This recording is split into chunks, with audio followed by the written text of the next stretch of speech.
नमस्कार दोस्तों, sunrise CSC YouTube channel पर आप सभी का स्वागत है।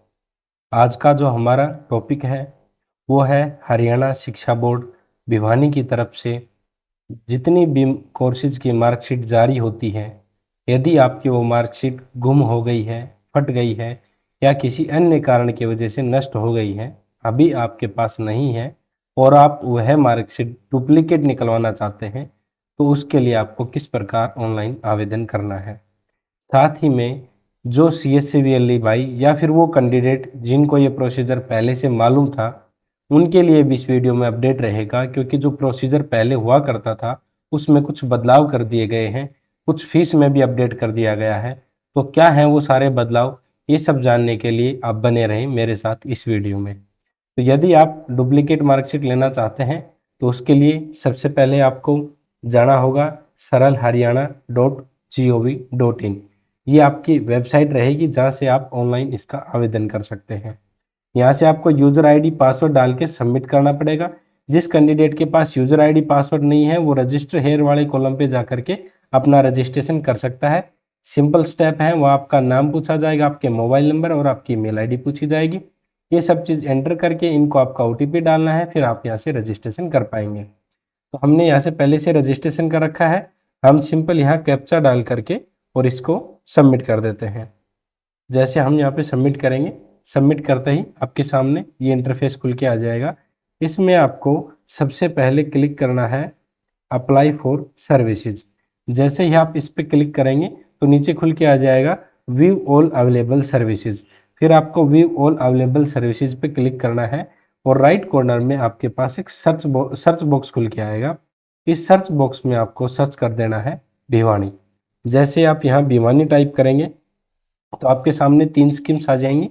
सबसे पहले photocopy of answer book board of school education Haryana Bhiwani. यदि आप आंसर बुक की फोटोकॉपी मंगवाना चाहते हैं तो आप इस पर क्लिक करेंगे। यदि आप माइग्रेशन सर्टिफिकेट मंगवाना चाहते हैं तो आप सेकंड नंबर पे क्लिक करेंगे और यदि आप डुप्लीकेट सर्टिफिकेट मंगवाना चाह रहे हैं तो आप थर्ड नंबर पे क्लिक करेंगे।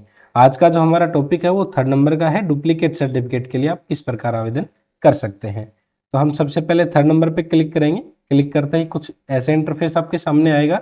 इसमें जैसे ही आप थोड़ा सा इसको स्क्रॉल करेंगे तो राइट कॉर्नर में आपके सामने एक ऑप्शन आ रहा है जहाँ पे लिखा हुआ आ रहा है application form download here and attach with form. यानी कि यहाँ जो एप्लीकेशन फॉर्म दिया हुआ है वो आपको डाउनलोड करना है और उसको आपको फॉर्म भरते हुए आपको इसको अटैच करना है। जैसे आप इस पर क्लिक करेंगे तो आपके सामने एक PDF डाउनलोड हो जाएगा। ये PDF है, ये आपका पुराना PDF है। अभी इसमें कुछ बदलाव हो गए हैं, जो फीस वगैरह जो इसमें दिखा रखे हैं इसमें कुछ मॉडिफिकेशन हुआ है, लेकिन जो आपका फर्स्ट परफॉर्मा है ये आपका बिल्कुल सेम है, चाहे आप यहीं से डाउनलोड करके इसको भर सकते हैं। तो मैं आपको लेकर चलता हूँ जो अपडेटेड परफॉर्मा हमारे पास अवेलेबल है। ये परफॉर्मा मैं आपको डिस्क्रिप्शन बॉक्स में भी अवेलेबल करा दूंगा इसका लिंक। बाकी जो परफॉर्मा भरने का है वो सेम है, इसमें कुछ इंस्ट्रक्शन ज़्यादा है और कुछ फीस का जो मॉडिफिकेशन हुआ है, जो रूल में मॉडिफिकेशन हुआ है उसकी डिटेल इसमें कंप्लीटली दी हुई है। यह परफॉर्मा आपको हरियाणा बोर्ड की ऑफिशियल वेबसाइट पे भी मिल जाएगा, जहां आप HBSC डाल के सर्च करेंगे। तो अब आगे बात करते हैं परफॉर्मा की। तो यहाँ पे ऊपर दिया हुआ है पुनः जारी रीइश्यू प्रमाण पत्र करने हेतु आवेदन प्रपत्र, ठीक, आवेदन पत्र। इसमें सबसे पहले कैंडिडेट का प्रार्थी का नाम हिंदी और इंग्लिश में, पिता का नाम हिंदी इंग्लिश में, माता का नाम हिंदी इंग्लिश में। अगले कॉलम में एनरोलमेंट नंबर जो आपकी मार्कशीट के राइट कॉर्नर में दिया हुआ होता है। फिर आपका डेट ऑफ बर्थ आपको यहाँ पे डालना है।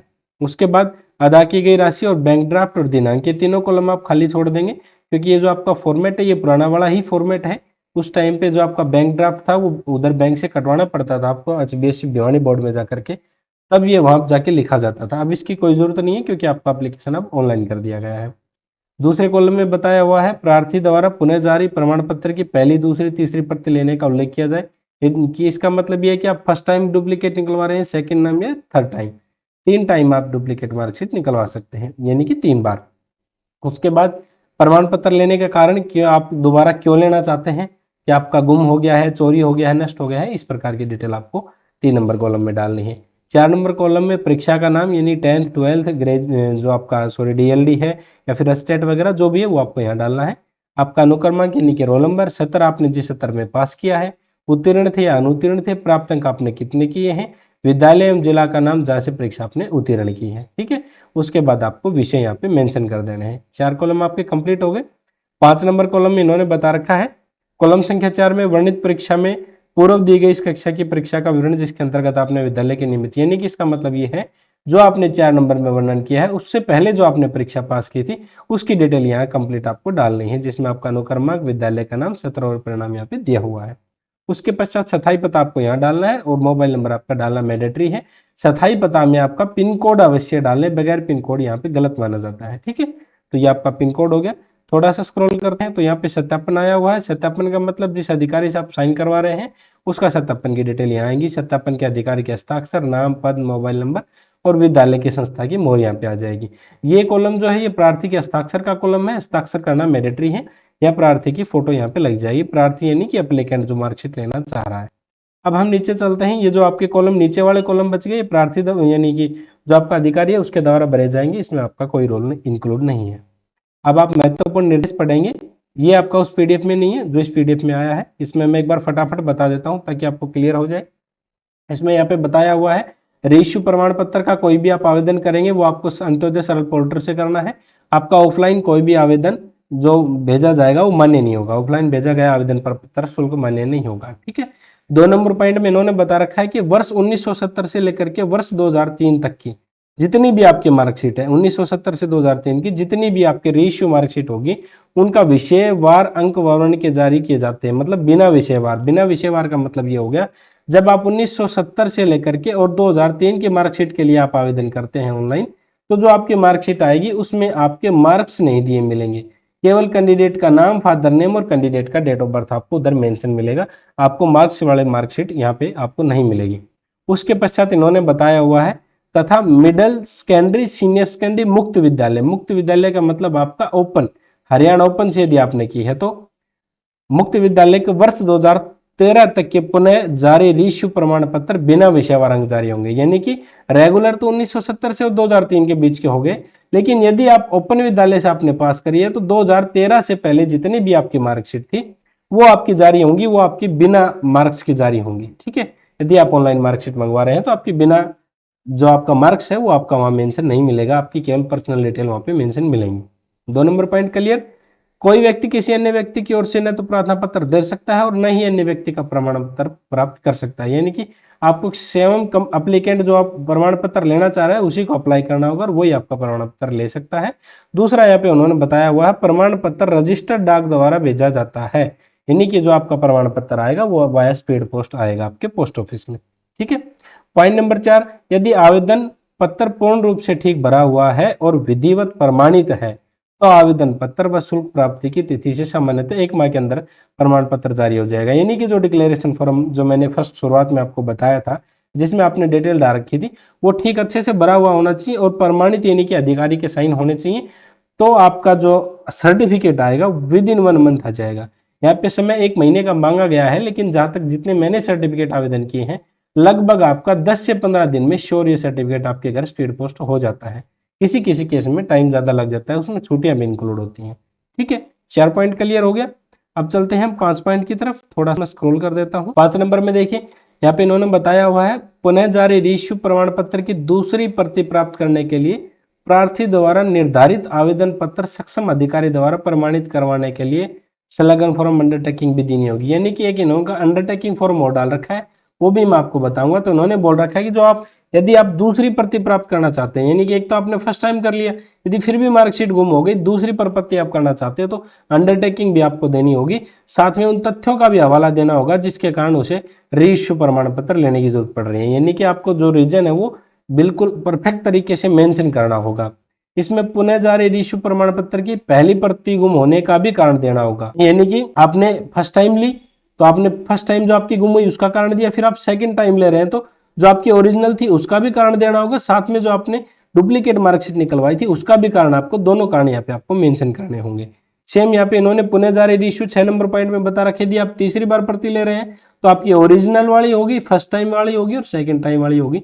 तीनों का रीजन आपको मेंशन करना होगा। यदि आपकी मार्कशीट गुम हो गई है तो फिर आपको एफआईआर भी अटैच करनी होगी, एफआईआर की प्रति आपको यहाँ पे लगानी होगी। ये आपके तीनों पॉइंट हो गए।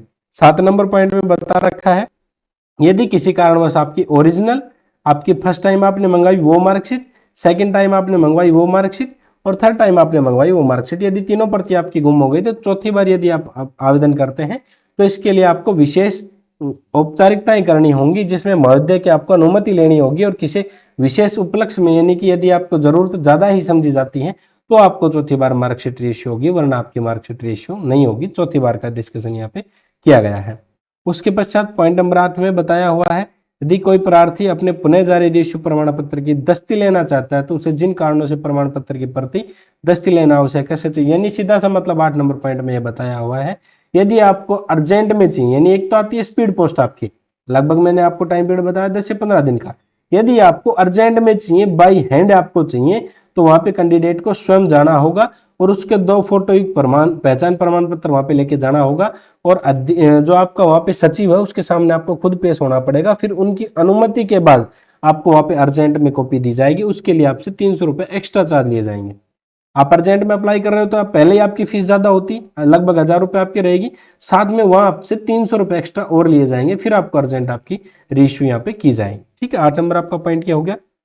9 नंबर पॉइंट भी बताया हुआ है, क्योंकि इन्होंने बताया था कि हम लगभग विद इन 1 मंथ आपकी मार्कशीट भेजेंगे, यहाँ पे इन्होंने बता दिया कि 1 मास के अंदर प्रमाण पत्र न होने की अवस्था में प्रार्थी द्वारा सचिव के ईमेल के माध्यम से लिखना चाहिए, यानी कि यदि 1 महीने के अंदर भी आपका मार्कशीट नहीं होता है तो यहाँ पे ईमेल यहाँ पे दिया हुआ है, आपको ईमेल डालना है, ईमेल में आपका जो अनुक्रमांक है वो डालना है, जो आपकी मार्कशीट की डिटेल है वो डालनी है, जो आपने फीस की पे की थी उसकी रसीद डालनी है, साथ में आपका सल हरियाणा का जो फाइनल प्रिंट है वो आपको अटैच करके इस पे आपको मेल कर देना है, आपको अवश्य ही इस मेल का समाधान मिलेगा। उसके पश्चात प्रार्थी को प्रमाण पत्र में उसके विवरण परीक्षा फेल घोष पत्र में दिए गए विवरणों के अनुसार ही जारी किया जाएगा, यानी कि जो परीक्षा परिणाम में जो फेल हो फेल दिया जाएगा, पास हो पास किया जाएगा, नॉर्मल बात होगी। उसके पश्चात 11 नंबर पॉइंट में इन्होंने बताया हुआ है, यदि आपने फॉर्म भरते समय उसमें कुछ त्रुटियां कर दी हैं तो उसका बोर्ड का कोई लेखा जोखा नहीं है, आपके फॉर्म को रिजेक्ट कर दिया जाएगा, आपको एक मौका दिया जाएगा, यदि आप गलती सुधार लेते तो ठीक है, वरना आपको रीइश्यू प्रमाण पत्र हेतु नए आवेदन पर पत्र भरना पड़ेगा, जिसकी आपको ऑनलाइन फीस भी दोबारा जमा करवानी होगी, पहले वाली फीस आपके वहां पे रद्द हो जाएगी। ठीक है, अगला 12 नंबर पॉइंट दिया हुआ, प्रार्थी कॉलम संख्या 3 में पुनः जारी रिइश्यू कारण अवश्य लिखें, वो आपका कारण मैंने आपको बता दिया था, हस्ताक्षर अवश्य करें, पते पर आप पिन कोड अवश्य लिखें, और जो आप अन्य राज्य के जो कैंडिडेट हैं यहाँ पे उनके लिए इंस्ट्रक्शन दी हुई है, अन्य राज्य के प्रार्थी को पुनः जारी प्रमाण पत्र के लिए आवेदक को ऑफलाइन माध्यम से 2 पहचान पत्र, निवास प्रमाण पत्र की प्रति के साथ प्रार्थना पत्र जमा करना होगा। आवश्यक शुल्क दस्ती जमा किया जा सकता है या सचिव हरियाणा विद्यालय शिक्षा बोर्ड की भिवानी के नाम डिमांड ड्राफ्ट के माध्यम से जमा किया जा सकता है, यानी कि जो अन्य स्टेट के जो कैंडिडेट हैं वो यहाँ पे अपना ऑफलाइन प्रोसेस चलाएंगे, ऑफलाइन आपको फॉर्म भरना होगा, जो आपकी फीस है वो डिमांड ड्राफ्ट के माध्यम से ली जाएगी, फिर आपको वहाँ पे दस्ती यदि यानी आपको अर्जेंट में चाहिए तो अर्जेंट मिल जाएगी, स्पीड पोस्ट आप करवाना चाहें तो स्पीड पोस्ट आप करवा सकते हैं। दूसरा एक बहुत सारा डाउट है, जिन कैंडिडेट्स में यहाँ से डाउट क्लियर हो गया, इसमें पहले ये डाउट की कोई पीडीएफ नहीं थी हमारे पास, तो जानकारी हमें या तो हेल्पलाइन नंबर से लेनी होती थी या फिर जो कैंडिडेट बार बार फॉर्म लगा रहे हैं उनके जानकारियां होती थी। यहाँ पे अलग से मेंशन कर दिया गया है कि जो आप साइन करवा रहे हैं, जिस स्कूल से आपने 10th की थी, यदि 10th मार्कशीट गुम हो गई तो जिस स्कूल से 10th की थी वहीं से साइन कराने हैं, 12th यदि जिस स्कूल से की थी वहीं से कराने हैं। इन केस आपका 10th 12th का स्कूल बंद हो गया है उस केस में आपको बीईओ ब्लॉक एजुकेशन ऑफिसर या फिर डीईओ डिस्ट्रिक्ट एजुकेशन ऑफिसर से आप साइन करवा सकते हैं जो आप फॉर्म भर रहे हैं उसके लिए। ठीक है, यहाँ पे अगले कॉलम में इन्होंने बताया हुआ प्राइवेट कैंडिडेट का मतलब ये होता है, मान लीजिए आपने 10th की आपके स्कूल से किसी भी से, मान लीजिए मैंने एसटी से की, फिर मेरे री आ गई, री मैंने 1 साल बाद तोड़ी, तो मैं प्राइवेट की श्रेणी में आ जाऊंगा। यहाँ से जो मेरा मार्कशीट आएगा उसमें मेरे स्कूल का नाम मेंशन नहीं होगा इस केस में, तो इस केस में जो मैंने 10th जहां से करी थी मेरे को उसी स्कूल के हस्ताक्षर यहाँ से करवाने होंगे। ठीक है, 2 नंबर पॉइंट में ये बताया हुआ है। उसके पश्चात जो सीटीपी कैंडिडेट का मतलब ये होता है कि मान लीजिए आप रेगुलर से थे, आपके 2 सब्जेक्ट में ये आ गई, फिर आपने ओपन से एग्जाम दे दी, जो आप सीटीपी का जो फॉर्म भरते हैं, मैंने पहले भी एक वीडियो में बताया था, सीटीपी के फॉर्म में फिर आपकी जो मार्कशीट जारी होती है हरियाणा ओपन से जारी होती है। यदि वो मार्कशीट आपकी गुम हो गई है तो जो रेगुलर आपने जिस स्कूल से किया था उसी स्कूल से आपको ये साइन कराने होते हैं। ठीक है, सेम डीएलडी में जहां से आप पढ़ रहे हैं वहीं से आपको साइन कराने होते हैं। एचटेट के अंदर आप किसी भी राज्य के वरिष्ठ माध्यमिक विद्यालय महाविद्यालय के मुख्याध्यापक प्रधानाचार्य और मुखिया से सत्यापित करवा कर भेजें। ये एचटेट के बारे में इन्होंने बताया, यदि आपके एचटेट की मार्कशीट गुम हो गई तो आप कहां से भरवाएंगे। ठीक है, 6 नंबर पॉइंट में बता रखा है, जिस परीक्षार्थी का परीक्षा परिणाम अनुत्तीर्ण, रिपेयर अथवा कंपार्टमेंट है उन्हें पुनः जारी रीइश्यू आवेदन पत्र एवं फोटो सत्यापित करवाना अनिवार्य नहीं है। यानी कि जिनका कंपार्टमेंट वगैरह का इश्यू हो रहा है उनको अपना फोटो सत्यापित करवाने की जरूरत नहीं है। तो ये सारे मेन पॉइंट मैंने क्लियर कर दिए हैं। अब बात आती है फीस की। तो फीस में कुछ बदलाव मैंने आपको पहले बताया था। ये जो आपकी फीस थी पहले नॉर्मल 500 लगती थी, अर्जेंट में आपकी 800 रुपये फीस लगती थी, लेकिन अभी बदलाव हो गया है। बदलाव में क्या बदलाव है, जो आपके डाक से माध्यम से आएगी वो 800 रुपये रहेगी, दस्ती यानी कि अर्जेंट की आपकी 1000 रुपये रहेगी, प्लस 300 रुपये एक्स्ट्रा वहाँ पे लिए जाएंगे आपसे। ये मैंने आपको वीडियो में बता दिया था। सेकंड कॉपी आप ले रहे हो तो 1000 और 1300 रहेगी, थर्ड कॉपी आप ले रहे हैं तो 1200 से 1500 रहेगी। ठीक है, ये आपके सारे मैंने यहाँ पे बता रखे हैं। उसके बाद नोट में वही बता रखा है कि जो आपकी पुरानी मार्कशीट है उनका आपका जो आपका अंक है वो नहीं आएगा, वो यहाँ पे इन्होंने डिटेल मेंशन कर रखी है। ये आपका हो गया। दूसरा, ये सेल्फ डिक्लेरेशन भी आपको भर के देना होगा, चाहे आपकी मार्कशीट नहीं हो, पुरानी हो, ये सेल्फ डिक्लेरेशन आपको सभी को भर के देना है। इसमें कोई दिक्कत वाली बात नहीं है, नॉर्मल पॉइंट है। कैंडिडेट को यहाँ पे हस्ताक्षर, पता और मोबाइल नंबर, तीनों चीजें यहाँ पे मेंशन कर देनी है। ठीक है, यहाँ पे दिनांक मेंशन कर देनी है। तो ये तो मुद्दा हो गया। आपको भरना किस प्रकार है, अब फटाफट मैं ऑनलाइन आवेदन करने की प्रक्रिया और यहाँ पे बता देता हूँ। आइए फैमिली आईडी पे क्लिक करेंगे। यहाँ से आपको फैमिली आईडी डाल के click here to fetch family detail कर देना है। मेंबर का नाम आएगा, वहां से आपको ओटीपी ले लेना है। डायरेक्ट मैं ओटीपी लेके आपको नेक्स्ट स्टेप पे लेके चलता हूँ। अब यहाँ से देख लीजिए, आपका फैमिली आईडी आ गया, मेंबर आईडी, स्टूडेंट नेम आ गया, father name, mother name. Mother name यहाँ पे मैंडेटरी नहीं है। ये क्यों नहीं है मैं आपको बता देता हूँ। लगभग 1998 से पहले की जो मार्कशीट थी उनमें मदर नेम नहीं होता था, हरियाणा बोर्ड भिवानी के मार्कशीट में। तो उस केस में यहाँ पे मदर नेम एम्प्टी छोड़ा गया है। यदि आपकी मार्कशीट में मदर नेम नहीं है तो आपको डालने की आवश्यकता नहीं है। यदि आपकी मार्कशीट में मदर नेम है तो आपको यहाँ पे मदर नेम डालने की आवश्यकता है। इसलिए कॉलम यहाँ पे स्टार मार्क नहीं है, आप अच्छे से समझ गए होंगे। अब उसके बाद मैं आपको बता देता हूँ, आपको यहाँ पे सिलेक्ट क्लास सेलेक्ट कर देनी है। फिर आपका रोल नंबर, सिलेक्ट ईयर, किस ईयर में आप पास हुए, कौन सा आपका सेशन था, स्कूल का क्या नाम था, डिमांड टाइप और स्टूडेंट ईमेल आईडी। तो मैं एक बार यहाँ पे क्लास सेलेक्ट कर लिया, मान लीजिए मैंने सेकेंडरी कर लिया। यहाँ पे अब मैंने पास किया था मान लीजिए 2013 में, और सेशन था मेरा अगस्त जुलाई डाल लेता हूँ। डिमांड टाइप में ऑर्डिनरी फर्स्ट कॉपी यानी कि नॉर्मल, और normal second copy, normal third copy, या फिर अर्जेंट में आपके अलग फीस लगती है। ऑर्डिनरी फर्स्ट कॉपी यहाँ से मैं सिलेक्ट कर लेता हूँ। नीचे स्टूडेंट को अपनी ईमेल आईडी यहाँ पे डाल देनी। इसके पश्चात यहाँ पे कैंडिडेट को ईमेल आईडी डालना मैंडेटरी है। यहाँ पे कैंडिडेट का मोबाइल नंबर आ जाएगा जो आपकी फैमिली आईडी से उठाया जाएगा। स्टूडेंट एड्रेस यहाँ से आ जाएगा, यहाँ आपको आई एग्री कर देना है। ठीक है, इसमें एक डाउट आपका और रहेगा, जो आपका फादर नेम है वो आपकी फैमिली आईडी से उठाया जा रहा है। कोशिश करें आप फादर नेम को वही डालने जो आपकी मार्कशीट में है। यदि नहीं आता है, आपका फोन किसी कारणवश आपकी फैमिली आईडी में फादर नेम सही नहीं हो पाता है, तो आप गलत फादर नेम से भी डाल सकते हैं। बस शर्त यह है कि आपका रोल नंबर सही होना चाहिए, आपकी मार्कशीट इश्यू हो जाएगी, किसी प्रकार की कोई समस्या यहाँ पे नहीं आएगी। उसके पश्चात सिंपल आपको यहाँ पे आई एग्री कर देना है, जो आपका कैप्चा यहाँ पे दिया हुआ है डाल के, और यहाँ से आपको सबमिट कर देना है। एक कैंडिडेट की डिटेल में सबमिट कर देता हूँ। यहाँ से जैसे आप सबमिट करेंगे एक प्रीव्यू आपके सामने आएगा, जिसमें कैंडिडेट का member detail, family ID, student name, father name, ये सब डिटेल यहाँ पे कैंडिडेट की दिखाई हुई है। इन सभी डिटेल्स को आप दोबारा से रीचेक कर सकते हैं। जैसे आप इसको थोड़ा सा स्क्रॉल करेंगे तो यहाँ पे कैंडिडेट की कंप्लीट डिटेल आपके सामने खुल के आ जाएंगी। ठीक है, उसके पश्चात कैंडिडेट को कुछ नहीं करना, सिंपल यहाँ से आप अटैच एनेक्सर पे क्लिक करेंगे, या फिर यदि आप कुछ एडिट करना चाहते हैं तो एडिट का ऑप्शन अभी भी आपके पास अवेलेबल है। ठीक है, तो डायरेक्ट हम यहाँ से अटैच एनेक्सर पे क्लिक कर देते हैं। जैसे आप यहाँ पे क्लिक करेंगे, क्लिक करते ही आपके सामने डिटेल खुल के आ जाएगी। इसमें आपको एप्लीकेशन फॉर्म यहाँ से अटैच करना है, और एप्लीकेशन फॉर्म के इस ऑप्शन पे आपको अपलोड करके सिंपल सेव एनेक्सर पे क्लिक कर देना है। उसके पश्चात यहाँ से आपके पास कंप्लीट प्री फिर वापस से शो करेगा और मेक पेमेंट का ऑप्शन आपके पास आ गया है। सिंपल आपको मेक पेमेंट पे क्लिक कर देना है। जैसे आप मेक पेमेंट पर क्लिक करेंगे तो आपके सामने यहाँ पे फीस शो कर देगा कि आपके फॉर्म की कितनी फीस यहाँ पे ली जा रही है। तो 30 चार्ज आपका CSC का है, 800 रुपये आपकी फीस है, कुल मिला के 830 रुपये चार्ज आपका यहाँ से कटेगा। ठीक है, वापस से आपको मेक पेमेंट पे क्लिक करना है। जैसे आप मेक पेमेंट पर क्लिक करेंगे तो आपके सामने कुछ सिंपल सी डिटेल पूछी जाएंगी, और जो आपका CSC का वैलेट है कैंडिडेट का, उस वैलेट के ऊपर आपके जो आपकी फीस है वो कट जाएगी। ठीक है, तो ये एक सिंपल प्रोसेस था, मैंने आपको समझाया है इसमें। यदि फिर भी आपका कोई डाउट रहता है तो आप हमें नीचे कमेंट कर सकते हैं। नीचे स्क्रीन पे हमारा नंबर चला हुआ है, उस नंबर पे आप हमें कॉल कर सकते हैं। धन्यवाद।